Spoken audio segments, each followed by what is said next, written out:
Hello everyone, कैसे हैं आप लोग। उम्मीद करता हूँ बढ़िया होंगे, मज़े में होंगे। मैं self Sandeep Bishnoi, chartered accountant, आप सबका स्वागत करता हूँ मैं अपने वन एग्जाम डॉट इन के यूट्यूब चैनल पे, टीम सी एजुकेशनल इंस्टीट्यूट के यूट्यूब चैनल पे। जैसा कि आप सबको पता है, ये जो चैनल है डेडिकेटेड है यूजीसी नेट जेआरएफ की प्रिपरेशन के लिए। और हम लोगों ने इस चैनल के ऊपर यूजीसी नेट कॉमर्स की जो 10 यूनिट है उनके लिए क्लासेस शुरू की है, जो एब्सोल्युटली फ्री स्ट्रीम हो रही है इस चैनल के ऊपर। और ये क्लासेस मैं और मेरे साथी chartered accountant and net JRF holder faculties जो है उनके द्वारा ली जा रही है। हमारा प्रयास है कि हम फर्स्ट अटेम्प्ट के अंदर किस तरीके से जेआरएफ को हासिल कर सकें। इसी अप्रोच के साथ हम डे 1 से क्लासेस को ले रहे हैं, शुरू किए हमने। और 3 एस्पेक्ट्स को हम कवर करेंगे क्लास के अंदर। सबसे पहले हर टॉपिक का जो कॉन्सेप्ट है, जो कोर है, उसे पढ़ेंगे, समझेंगे, फिर उसका रिवीजन करेंगे और उसके बाद उसके प्रीवियस ईयर के क्वेश्चंस करेंगे, ये देखने के लिए कि ट्रेंड में क्या है, नेट एनटीए नेट के एग्जाम में किस तरह के क्वेश्चंस पूछ रहा है।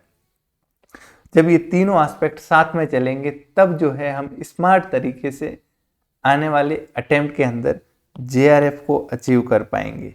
ठीक है, तो आप लोगों को बस इतना करना है, बस अगले कुछ समय के लिए जो है आप एक बार इन क्लासेस से ज़रूर गुजरें।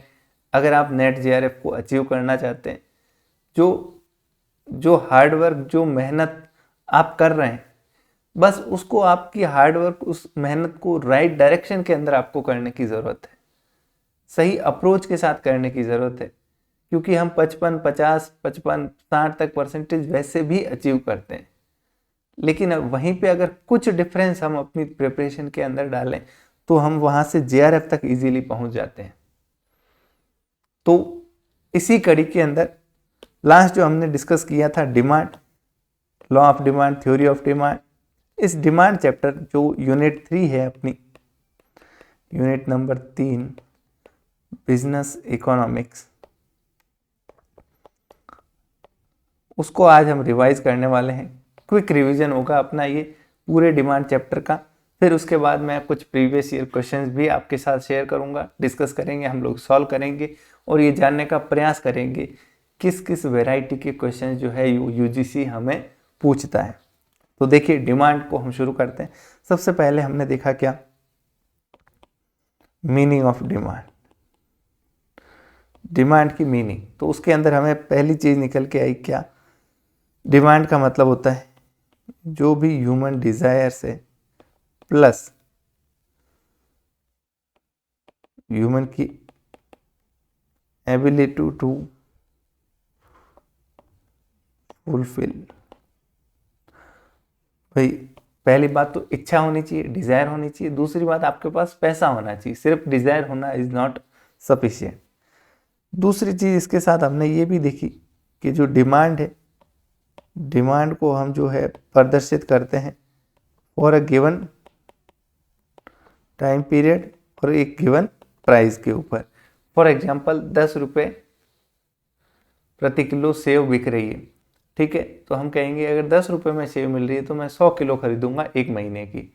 ठीक है, तो ये 100 किलो एक महीने के लिए, एक समय के लिए, एक गिवन प्राइस के ऊपर होगी। ठीक है, अब इसके बाद हमने कुछ और बेसिक कॉन्सेप्ट देखे इसी से जुड़े हुए, जिसमें हमारा पहली चीज हमने देखी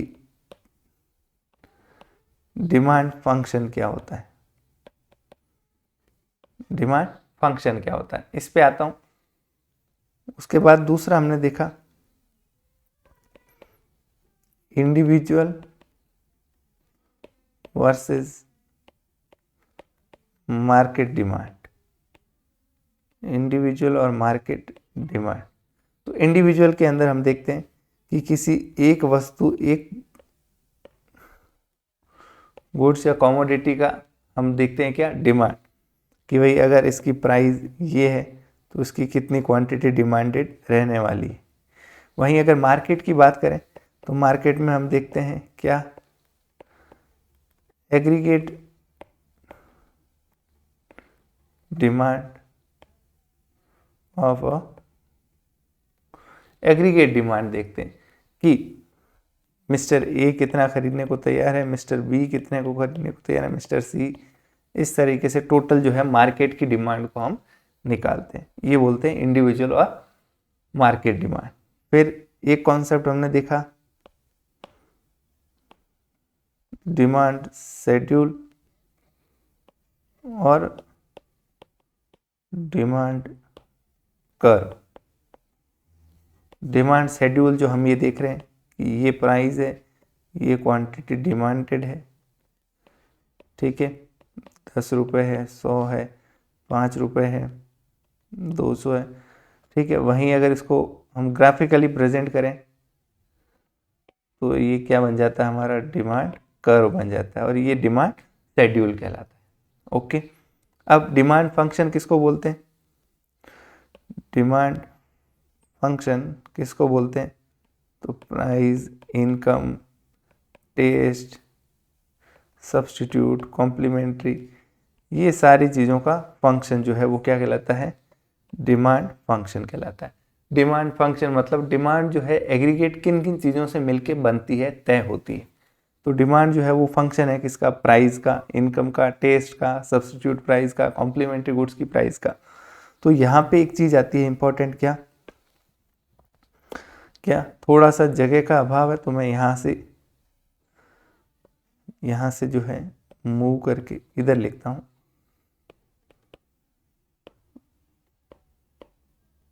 फैक्टर्स अफेक्टिंग डिमांड। डिमांड को अफेक्ट करने वाले फैक्टर्स कौन कौन से, ये हमने देखा। तो नंबर 1 आता है क्या, प्राइस। ऑब्वियसली जो कीमत है वो डायरेक्टली प्रभावित करती है। दूसरी, income of consumer, income consumer की। तीसरा, उसका टेस्ट और प्रेफरेंस कि कंज्यूमर क्या प्रेफर कर रहा है, अगर कोई चीज़ टेस्ट में है तो उसकी डिमांड ज़्यादा होगी, अदरवाइज कम होगी। फिर इम्पोर्टेंट चीज़ आती है price of related goods. Related goods मतलब सब्स्टिट्यूट और कॉम्प्लीमेंट्री गुड्स। दो तरह के होते हैं, सब्स्टिट्यूट मतलब जो एक की जगह दूसरा काम आ जाए, कॉम्प्लीमेंट्री जो एक दूसरे के साथ मिलके चलते हैं। फिर फ्यूचर एक्सपेक्टेशन, ये भी अफेक्ट करती है। प्राइस को लेके अगर आपकी एक्सपेक्टेशन है प्राइस बढ़ने वाली है, फ्यूचर में घटने वाली है, तो उससे आज डिमांड जो है वो क्या होती है, डायरेक्टली अफेक्ट होती है। तो ये दो चीज़ें हमने पढ़ी, मीनिंग और बेसिक्स। अब जो है आगे बढ़ते हैं हम। तीसरी चीज़ जो हमने डिमांड के बारे में पढ़ी, थर्ड, वो था क्या, law of demand. Law of demand क्या कहता है, सिंपल सी बात कहता है, इनवर्स रिलेशनशिप है किसके बीच, between price and demand. Demand और प्राइस के बीच में कैसा रिलेशन है, इनवर्स। ये कहता है अगर प्राइस ऊपर जाएगी तो डिमांड डिक्रीज होगी, वहीं प्राइस अगर डिक्रीज होगी तो लोग डिमांड ज़्यादा करेंगे। ओके, ये लॉ ऑफ डिमांड है। अब क्योंकि ये लॉ है तो इसके कुछ एक्सेप्शंस भी हैं, हर जगह अप्लीकेबल नहीं होता। तो एक्सेप्शन में आता है क्या, गिवन गुड्स। और गिवन गुड्स के बारे में एक स्टेटमेंट ध्यान रखना है हमें, गिवन गुड्स किसको बोलेंगे, इंफीरियर गुड्स प्लस जिनका कंज्यूमर की बजट में सब्सटेंशियल पोर्शन हो, कंज्यूमर के बजट में वो सब्सटेंशियल पोर्शन ऑक्यूपाई करते हो। फिर लग्जरी गुड्स में भी अप्लाई नहीं होता, क्योंकि हीरे जवाहरात डायमंड वो महंगे होंगे तभी उनकी वैल्यू रहेगी, ठीक है। तो ये लॉ ऑफ डिमांड देखा, और इसी से जुड़ा हुआ हमने देखा क्या, डिमांड कर्व। डिमांड कर्व कुछ इस तरीके से बन के आया हमारे सामने। ये क्या शो करता है बताओ, यहाँ अगर आप प्राइस रखोगे इधर आप क्वांटिटी डिमांडेड रखोगे,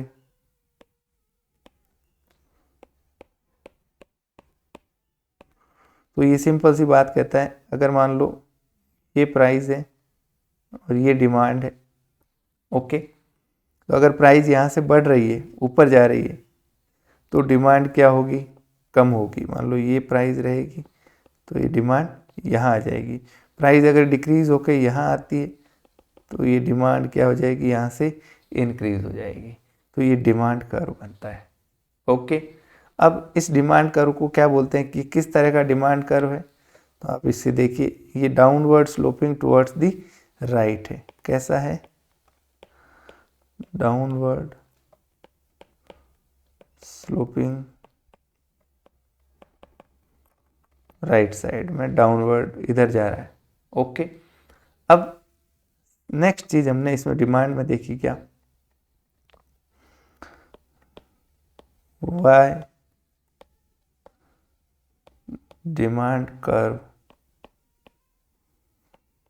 स्लोप डाउनवर्ड टू राइट। ये इस तरीके से ही क्यों होता है डिमांड कर्व, मतलब ये डिमांड कर्व इसी तरीके से क्यों बनता है, या इसको कह सकते हो लॉ ऑफ डिमांड ऐसा क्यों है। क्या, तो ये डिमांड कर्व इस तरीके का बनने का क्या कारण है, कि ये बढ़ रहा है तो ये घट रहा है, ये घट रहा है तो ये बढ़ रहा है, तो ये इसी तरीके से कर्व बनेगा।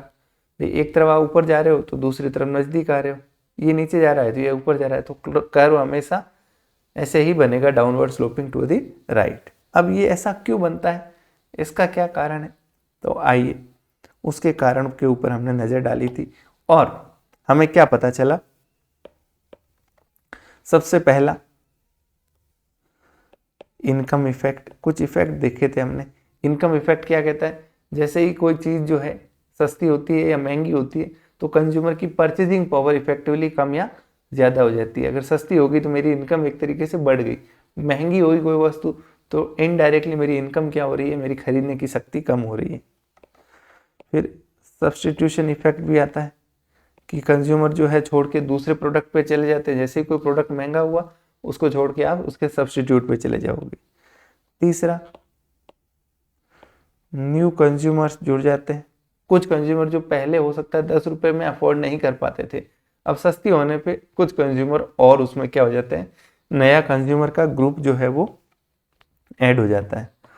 फिर मल्टीपल यूजेस, कुछ गुड्स ऐसे होते हैं जिनके मल्टीपल यूजेस होते हैं, जो जब सस्ते होते हैं तो लोग यूज बढ़ा देते हैं, महंगा होता है तो यूज क्या कर देते हैं, कम कर देते हैं, तो इससे उसकी डिमांड क्या होती है, घटती बढ़ती रहती है। ठीक है, तो इसीलिए हम क्या देखते हैं, इन चारों का नतीजा है क्या, कि प्राइस जब बढ़ती है तो डिमांड क्या होती है, घटती है, और प्राइस जब घटती है तो डिमांड क्या होती है, बढ़ती है। ओके, ये हमने देखा। इसके बाद जो लॉ ऑफ डिमांड है, इसके बाद हमने देखा क्या, इसके बाद पांचवी चीज हमने देखी जो इम्पोर्टेंट थी। इसमें हमने दो बातें देखी थी बेसिकली। फर्स्ट हमने देखा था एक्सपांशन और कॉन्ट्रैक्शन ऑफ डिमांड, इसको ही हमने दूसरा नाम दिया था मूवमेंट ऑन डिमांड कर्व, या इसको हमने दिया था चेंज इन क्वांटिटी डिमांडेड। क्या मतलब था इसका बताओ। इसका मतलब था कि जब मूवमेंट यानी जो डिमांड कर्व है आपका, ये जो डिमांड कर्व है, इस डिमांड कर्व पे ही भी पॉइंट ऊपर नीचे हो रहा है, तो ये या तो ऊपर जा रहा है या नीचे जा रहा है, तो एक्सपांशन या कॉन्ट्रैक्शन। अगर नीचे की साइड जा रहा है मतलब ये क्वांटिटी पहले यहाँ थी, अब ये नीचे आया मतलब क्वांटिटी यहाँ आई, तो क्वांटिटी का क्या हुआ, एक्सपांशन हुआ।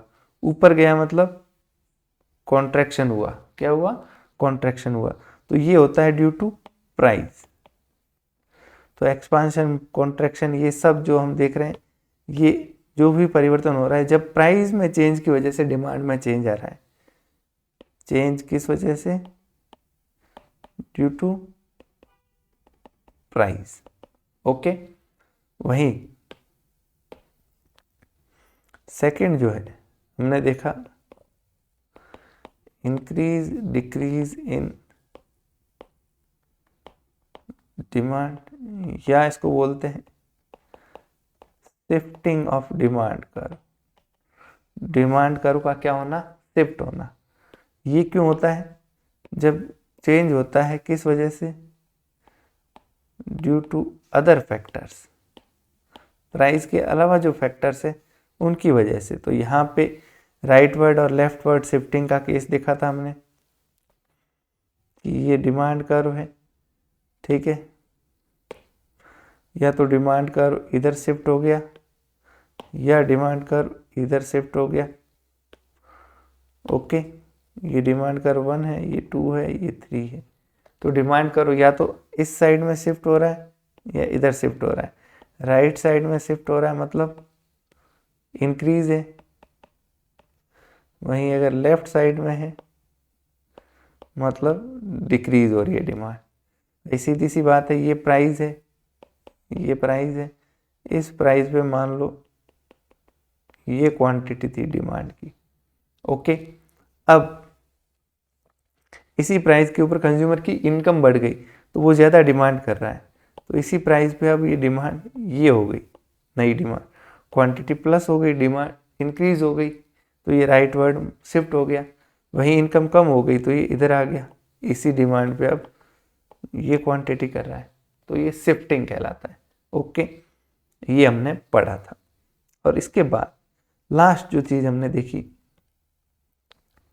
सिक्स्थ चीज जो हमने देखी डिमांड के अंदर, इस चैप्टर के अंदर, वो थी हमारी इलास्टिसिटी ऑफ डिमांड। डिमांड की इलास्टिसिटी, डिमांड की फ्लेक्सिबिलिटी 3 तरह की होती है, price elasticity, income elasticity, cross elasticity. Price elasticity किसको बोलते हैं बताओ? प्राइस इलास्टिसिटी क्या शो करता है कि प्राइस में चेंज आने की वजह से डिमांड में कितना चेंज आ रहा है। तो इसके 3 पॉपुलर मेथड थे। पहला परसेंटेज वेरिएशन मेथड, कि परसेंटेज में कितना वेरिएशन हो रहा है। तो इसमें हम देखेंगे क्या, percentage change in quantity demanded divided by percentage change in price. दूसरा था टोटल एक्सपेंडिचर या आउटले मेथड। इसमें हम देखते हैं कि टोटल एक्सपेंडिचर जो खर्च हो रहा है वो बढ़ रहा है या घट रहा है। अच्छा, इस फर्स्ट वाले के अंदर 5 टोटल डिग्रीज होती है, ये भी हम जानते हैं। कौन सी? Perfectly elastic, elastic, inelastic, perfectly inelastic और यूनिटरी इलास्टिक। यूनिटरी इलास्टिक 1 होता है, परफेक्टली इनइलास्टिक 0 होता है, इनइलास्टिक लेस देन 1 होता है, इलास्टिक मोर देन 1 होता है और परफेक्टली इनइलास्टिक इनफाइनाइट होता है। तो ये 5 डिग्री जो है हमने यहाँ पे देखी थी। वहीं टोटल एक्सपेंडिचर मेथड में हमने देखा, क्या देखा कि जब प्राइस के बढ़ने या प्राइस के घटने से टोटल एक्सपेंडिचर कांस्टेंट है तो इसको बोलते हैं हम कि इलास्टिसिटी कैसी है, 1 है, बराबर है, यूनिटरी इलास्टिक। जब टोटल एक्सपेंडिचर बढ़ने पर, सॉरी प्राइस बढ़ने पर टोटल एक्सपेंडिचर क्या हो रहा है, घट रहा है। जब प्राइस घटने पे टोटल एक्सपेंडिचर क्या हो रहा है, बढ़ रहा है, मतलब रिवर्स काम कर रहे हैं, मतलब इलास्टिसिटी कैसी है, मोर देन 1 है। और जब प्राइस बढ़ने से टोटल एक्सपेंडिचर भी बढ़ रहा है, प्राइस घटने से टोटल एक्सपेंडिचर घट रहा है तो लेस देन 1 है। ये 3 ही डिग्री इसमें होती है। ओके। और तीसरा होता है जियोमेट्रिक और पॉइंट मेथड। इसमें कुछ नहीं होता है, वो lower segment divided by upper segment formula होता है। आप देख लीजिएगा नोट्स के अंदर, ज़्यादा इसका प्रैक्टिकल कोई यूज़ है नहीं। कि जो कर्व होता है डिमांड कर्व, उसके अंदर जो इस पॉइंट पे इलास्टिसिटी कैलकुलेट कर रहे हैं, उसका अपर और लोअर सेगमेंट की जो वैल्यूज़ है उसके हिसाब से करते हैं। ठीक है। फिर इसके बाद इनकम इलास्टिसिटी देखी। इनकम इलास्टिसिटी सेम फॉर्मूला कि percentage change in quantity demanded divided by percentage change in income. ठीक है। इसमें 3 डिग्रीज हो सकती है। फर्स्ट पॉजिटिव, सेकंड नेगेटिव और तीसरा कांस्टेंट कह सकते हो। पॉजिटिव मतलब जब इनकम बढ़ने से डिमांड भी बढ़ रही है, दूसरा इनकम बढ़ने से डिमांड घट रही है, तीसरा इनकम बढ़ने से कोई प्रभाव नहीं पड़ रहा है। ठीक है। तो ये 3 डिग्रीज इसके अंदर होती है। अब पॉजिटिव किस में होता है, नॉर्मल जो चीज़ें होती है, इनकम बढ़ती है तो अपन ज़्यादा करते हैं। ठीक है। नेगेटिव किस में होता है, कोई मान लो सस्ती वस्तु है, इनकम बढ़ी तो उनका यूज आपने क्या कर दिया, बंद कर दिया। ओके। और cross elasticity, cross elasticity simple था। ऊपर परसेंटेज चेंज किस में, एक्स की डिमांड में, किस वजह से, परसेंटेज चेंज इन वाई की प्राइस से। एक की प्राइस का इम्पैक्ट दूसरे की डिमांड पे कितना पड़ रहा है, this is called cross elasticity. Okay. तो ये एक क्विक रिवीजन मैंने आपको दिया पूरे डिमांड चैप्टर का। आई होप ये आपके लिए यूजफुल है। इसके अलावा PYQ जो है मैं आपके साथ ज़रूर शेयर करूँगा, ऐप में भी अपलोड करूँगा जल्दी। जो अपनी वन एग्ज़ाम ऐप है वहाँ पे आपको इसके ऊपर PYQs देखने को मिलेंगे। ठीक है। थैंक यू वेरी मच, धन्यवाद। अच्छा, एक बार ये जो इलास्टिसिटी का पॉइंट था, हाँ सॉरी, मैंने कांस्टेंट बताया, उसका नाम unit elasticity, unit income elasticity. Negative, zero और यूनिट मैंने गलत बता दिया, पॉजिटिव और नेगेटिव बता दिया था। नेगेटिव मतलब विपरीत दिशा में काम कर रही है, जीरो मतलब कोई फर्क नहीं पड़ रहा है, यूनिट मतलब 1, जितना चेंज आ रहा है इनकम में उतना ही चेंज आ रहा है किसमें, डिमांड के अंदर। ओके, चलिए थैंक यू वेरी मच, धन्यवाद। एक बार आप पूरा रिवीजन कीजिएगा खुद से। ये सारे जो नोट्स हैं ये अवेलेबल है कहाँ पे, अपनी oneexam.in ऐप के ऊपर। इसके अलावा अपना फीडबैक ज़रूर शेयर कीजिएगा। आप यूट्यूब के ऊपर अगर देख रहे हैं, हमारे मेन चैनल को भी सब्सक्राइब करें, टीम सी एजुकेशनल इंस्टीट्यूट को, और हमें सपोर्ट करें, हमारे एफर्ट्स को सपोर्ट करें, ताकि हम और बेहतरीन और रिफाइन करके आप लोगों के लिए कंटेंट जो है उपलब्ध करवाते रहें। थैंक यू वेरी मच, धन्यवाद।